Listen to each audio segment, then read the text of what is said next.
Welcome to CX Summit with me, David Dungay. Today we're going to be talking about building secure contact centers with bring your own devices. I have with me two great speakers today, Nerys Corfield from Injection Consulting and Andrew McNeile from Thinscale. Welcome to the show, guys. How are you both? Hey, Very well well, indeed. Lovely to see you, Dave. Fantastic. So let's do a few introductions. Nerys, let's start with you. Tell us a little bit about yourself and what you do. I do a bit of all sorts, to be honest with you, David. As long as it's to do with contact center, I'm happy. So I sit on the side of the fence with helping customers choose and select the right vendor. I work with vendors when they're supporting, trying to secure the business of, different customers. So I get to see a lot of RFPs and requirements for looking at new technologies and new investments in technology, support transformations, and predominantly I spend my time auditing contact centers to translate the needs of the operation into the IT tech world. Great. And Andrew, tell us about yourself and Thinscale. So, I've had a 40-year career in IT, spent 10 years with Dell during its glory years, then helped a bunch of startups do various different things. And now I'm working with Thinscale. Last two have been sort of trying to take them from that 0 to 10 million category. Essentially, what Thinscale does is we've been helping particularly BPOs and contact centers, and perhaps in the initial phase, particularly BPOs, secure BYOD. And this became particularly important during COVID when people were trying to move thousands of agents home and were really struggling with the logistics of that. Scraping monitors and keyboards and mice into taxis and queues on Barrow Street in Dublin, shoveling all the gear in, getting it home, hoping it all works when they got home, finding out it didn't, and all the rest of it. So those are the companies that were working with us and were able to do BYOD. The guys just picked up the machine and got going. And so those guys were able to transfer tens of thousands of agents every week home. Yeah. Well, and Andrew, let's stick with you then, as we're straight into that conversation already, which is great. How do contact centers balance, this this demand for flexibility for their agents with security and their operational concerns today? Yeah, no, that's a great question, David. And let's take it at the sort of broader level. And it's a brilliant question because I think it really goes straight at the heart of the issue that most employers and most customers are wrestling with. And I think broadly there are two core issues. One is the whole site location. How many days in, how many days out? Is it flexible? Is it fully remote? And in that context, how do you manage the inclusivity and the interaction challenges? Now, I think Nerys can probably speak to all of that much better than I can. But then secondly, there's the technology. How do you keep the agents secure? How do you get that balance that you articulated beautifully in the beginning? How do you get the right stuff to the right person at the right time and keep it up to date, which is the critical component from a security point of view? And that piece is at the heart of what we do. Up until now, I think corporate devices have been a popular solution. It tends to fix the security stuff, it operates well, but the logistical, operational, and administrative complexities, never mind the fact that you're trashing the planet, this together with a 30 to 40% device loss that I'm seeing my customers, particularly in the US, experience, it's a massive economic problem. Mm-hmm. And this is why indeed BYOD should be a part of contact centers offering, in my view. And in fact, recent survey we've done is showing that 60% of them are offering it to some degree. But I think the key question is, are they doing it securely? Yeah.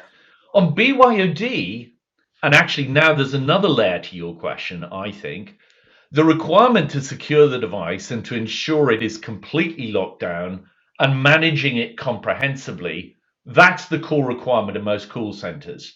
To make sure it's PCI, HIPAA, GDPR compliant when it's in work mode, yet when it's out of work mode, to make sure that the machine is returned to the agent exactly as it was when they started, and ensure there is no lingering monitoring of their out of work activity. You've got to protect their privacy. And achieving that balance, that's exactly what we do. And so I think in some ways the answer to the question is you need a piece of software that's going to do that on the endpoint. You need a piece of software that's going to manage that all centrally. And it's bringing those two together and pushing the right applications to the right people that is at the core of achieving that flexible piece that you talked about. So, Nerys, Yeah. tell me, what's your take on that? Yeah, no, that's really interesting, Andrew. There's lots of component parts to that. So first and foremost, operations are now making big decisions in terms of their workforce and where their workforce physically carry out their jobs. And I think whilst a lot are saying they are going to remain 100% home working, there are others which are looking at a hybrid model. So the big BPOs, for example, they're repurposing their offices to be come in and let's have some cake and celebrate this really great month that we've had because we've achieved service levels, or let's do some soft skills training. But let's not just all sit next to each other in rows and take calls, because quite frankly, you can go home and do that and be comfortable doing that. But then I speak to quite a lot of advisors who want to be in that environment. So there's a lot of wrangling about what does the mid to long term look like and what's the best thing for retaining the best advisors. Yeah, absolutely right in terms of that scramble, especially in terms of hardware for working from home, and that recognition that actually having their own endpoint, having their own device, there's a huge amount in that. But thinking about security and privacy, that is front and center of lots of people's agendas. They're moving to cloud. There's a level of nervousness around what does that mean to my data, my privacy? How can I ensure that privacy? And then really interestingly, David, to your point, they're looking at that from the perspective of their customers' data and ensuring that their customers' data remains completely secure. But to your point, it's also about if you're going to bring your own device, how do you then assure the agents and the advisors that what they're doing outside of their working hours when they're logged in to take calls is not going to be seen or heard by their management? So that's a consideration I hadn't actually thought of. So there's a lot in that. Yeah, and I would completely agree, Nerys. I think that blend, that wrangling, that debate, that discussion in terms of how it's all going to shake out, that's very much going on at the moment. But I think those that are going agent-centric in terms of asking about it are getting a much better outcome. And very interesting, I was on with one of the FANG companies, though I'm not sure what Facebook, Amazon, Netflix, Google, and though I'm not sure what we're going to call them now that Facebook has now changed its name to Meta. But anyway, I think they were looking at how do they get this balance, and but they're very much offering. Even some of those who've started by saying, no, we want you back in the office, have had to respond to agents going, no, that's not going to work for me. Yeah, and we're in a really difficult and challenging environment in terms of recruitment and retention of advisors. And I think, how many agents have we got in the UK? 870,000, something like that. And 250,000 of them are in the BPO world. And let's not debate this, but they experience higher attrition than quite a lot of other in-house contact centres. So there's something in that as well. If you think about what that stat you just said in terms of bring your own device. Now, if I've experienced horrible attrition levels. And if my agents are working from home, I've managed agents working from home. And actually, there's all that logistics of bringing devices back in. I bet lots of devices just stay with agents, don't they? They do. Like, do they get to bring them back if? So in the US, you are not allowed to withhold an agent's pay based upon giving the device back. So they lose somewhere between 30 and 40%, sometimes as high as 50%. The cost of that is going into the tens of millions of dollars. But also the logistics, it's not just the device, it's the logistics. It's the sending them up and down. Because as you pointed out, Nerys, if you've got that kind of attrition rate, what are we doing? We're buying this stuff, we're shipping it up and down. The logistics is an ecological and an economic nightmare. Yeah. Okay.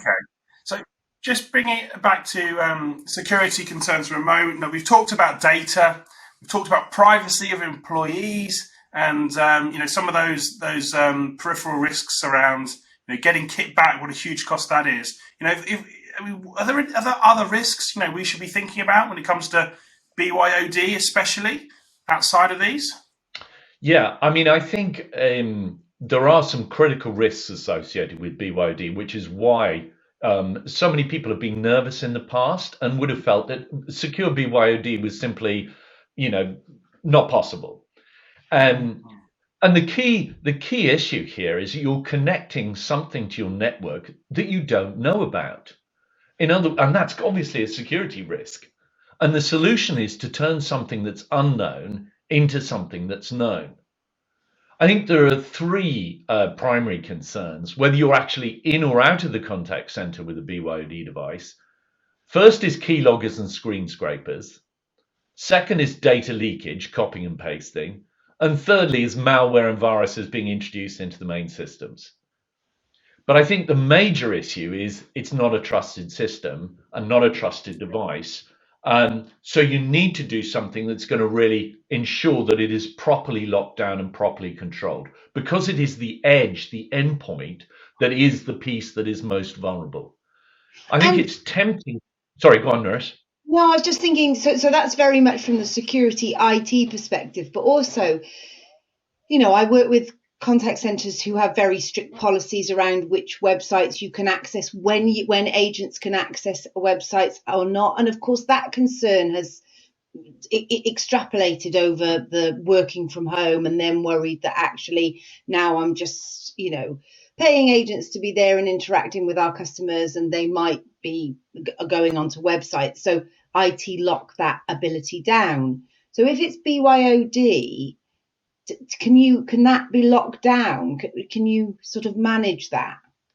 100%, and you have to, because otherwise, if you don't lock that down, then copying and pasting becomes too easy. So you've got to absolutely control. So indeed, we have a secure browser within there, so that the company, the contact center or the BPO, can actually say only this website, only this part of that website, however they want to do it.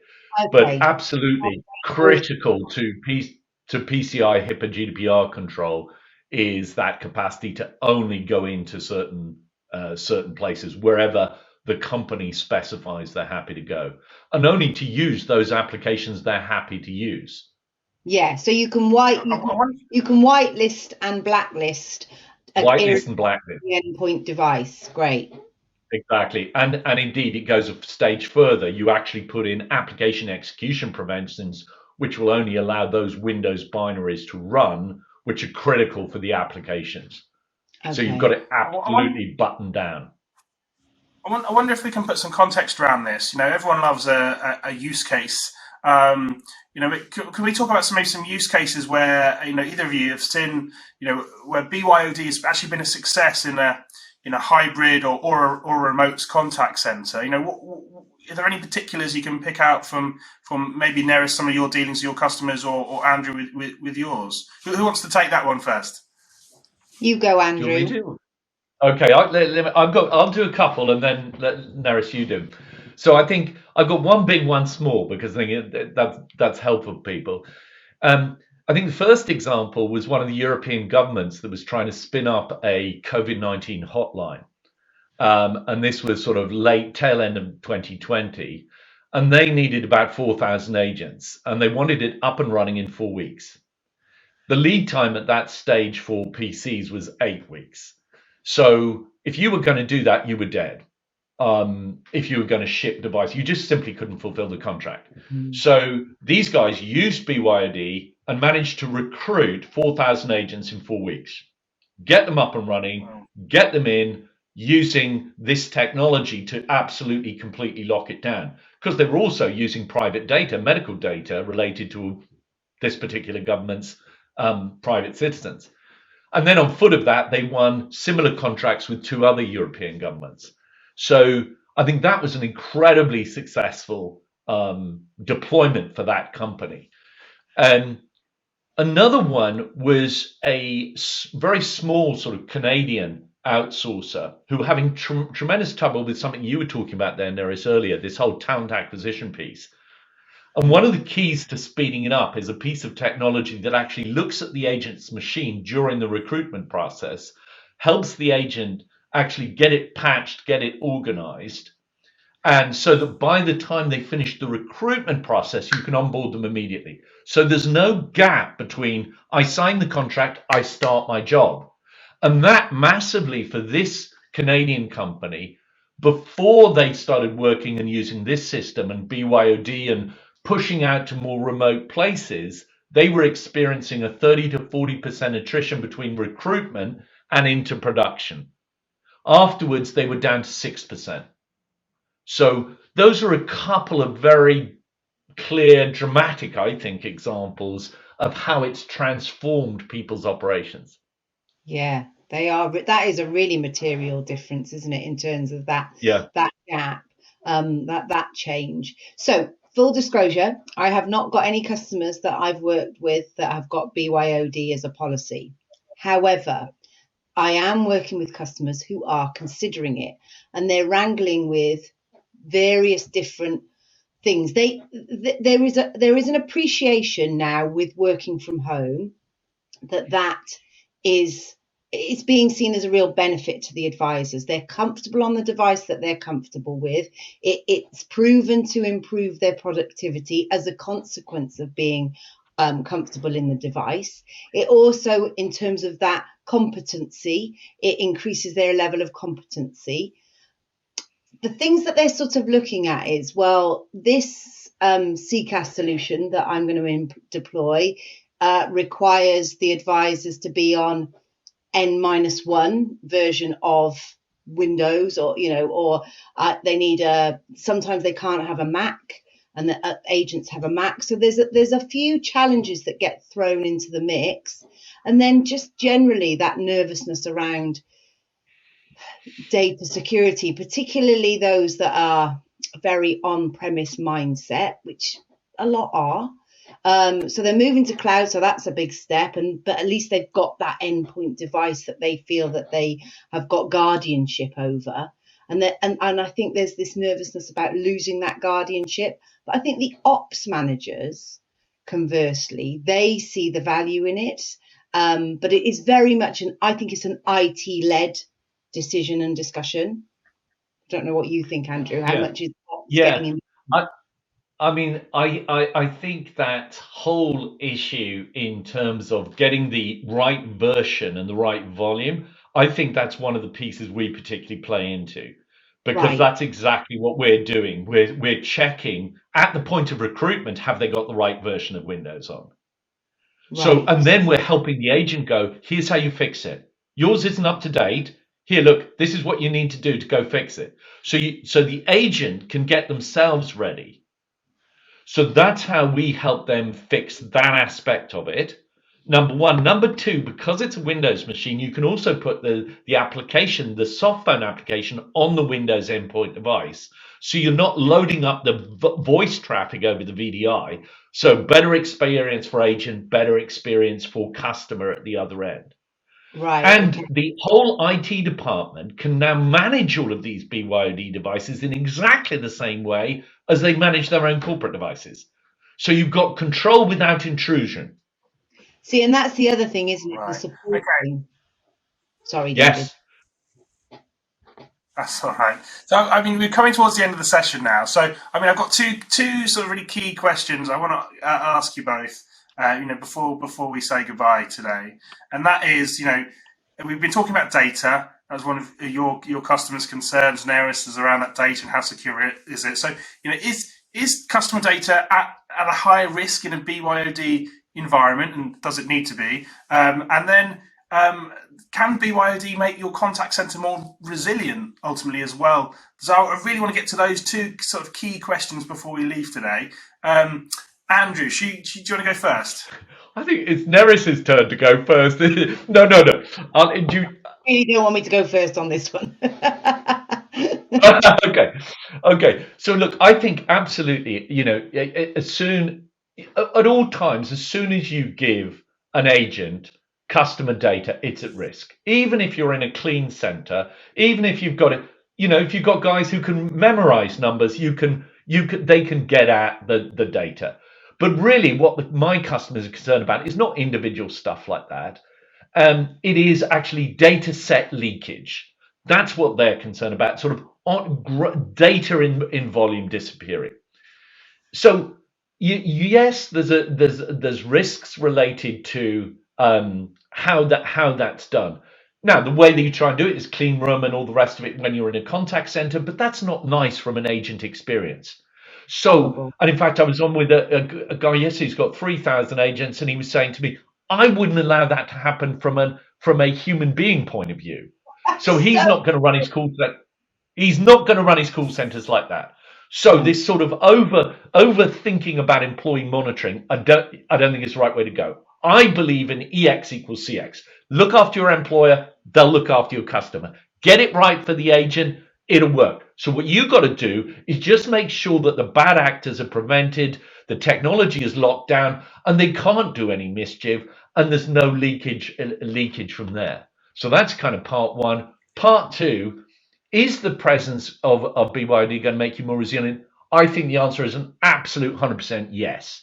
Because as the CIO of Teleperformance, who has 440,000 employees, 78 locations, he said to me, my plan was, if we get a problem, I move it from one place to another. So if the Philippines has a typhoon, I move it to India. I hadn't planned for the idea that everything gets knocked out. Yeah. So Yeah. if you are in, let's say, Australia, and I was looking at the floods that they're experiencing, so what's your plan? Go into the call center. What happens if the call center's in 5 foot of water? What's your plan for all the agents going and scrabbling all the machines out of it? So if you've got BYOD, they can be wherever they happen to be. Boom, you can spin them up, Yeah. even if you've been using corporate machines. So of course, I think it makes it more resilient. Yeah, and back in the day when we used to do our DR plans in Yeah, outsourcing, we worked for 6 different outsourcers.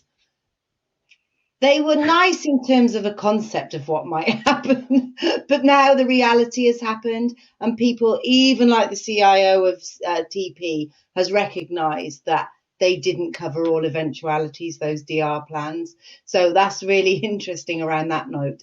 And in terms of, I hate clean rooms, they're awful environments for the agents. Yeah, horrible. But I'm reading a book by Matt Smallman, which is really good, and he's a real expert around security in contact centers, the whole 9 yards, across the IVR. Security and authentication is its predominance. But this book by Matt says quite rightly, you're always going to compromise. There will always be a compromise somewhere, and you've got there to you go. work out where your balance of risk sits for both employee experience and customer experience, because you're not, if somebody's got a photographic memory, you're not going to stop them from taking a credit, from taking those customers' details. Obviously, PCI true compliance means that you're not going to see their credit card details. But that's the scary reality about contact centers. But there's enough technology out there that you can arm yourself effectively to mitigate most risks. And that's the key, isn't it? It's finding that balance. Because if we went to a world where all risk were mitigated, it would take a customer about 5 years to get through to us and authenticate and make sure that, so we're not going to do that. So we have to work out where that balance sits. Yeah. I think that's a great place to end today's discussion. So, Nerys, Andrew, thank you so much for joining me. Thank you. It's been lovely to be with you. Cheers. And thank you for watching. You've been watching me, David Dungay, at CX Summit. Don't forget you can follow all the action on social media by using the big CX update hashtag. That's it from me. See you next time.